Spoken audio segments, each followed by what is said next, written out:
Hello అందరికీ welcome to my channel లేఖన talks.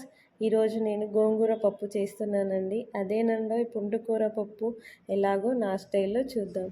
కడిగి పెట్టుకున్న గోంగూర, టమాటో, ఆనియన్, కొన్ని మెంతులు, కొంచెం జీలకర్ర, వెల్లుల్లి, కరివేపాకు, పచ్చిమిర్చి అండ్ కొత్తిమీర ఇవన్నీ కడిగి పెట్టుకొని నీట్గా కట్ చేసుకొని తీసుకున్నాను. దీనిలో నేను ఒక చిన్న టమాటో తీసుకున్నానండి. ఎందుకంటే ఇది పండిన టమాటో కాకుండా కొంచెం కచ్చా పచ్చా ఉన్న టమాటో తీసుకోవాలి.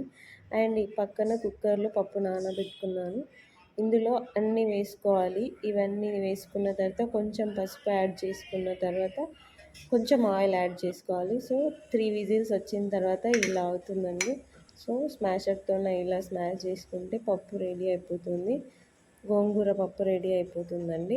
చాలా టేస్టీగా ఉంటుంది. అండ్ ఇందులో పోపు వేసుకోవాలి. పోపు మీకు అందరికీ తెలిసిందే. సో ఆయిల్ వేసుకొని జీలకర్ర, ఆవాలు, వెల్లుల్లి, ఎండుమిర్చి, కరివేపాకు వేసుకోవాలి. ఇందులో పోపు రెడీ అయిపోయినట్టే. కొంచెం వేడయ్యాక తీసుకొని కలర్ చేంజ్ అయిన తర్వాత పప్పులో వేసుకుంటే గోంగూర పప్పు ఎంతో టేస్టీగా ఉండే గోంగూర పప్పు రెడీ అయిపోయింది. సో ట్రై చేసి చూడండి, చాలా టేస్టీగా ఉంటుంది. Thanks for watching.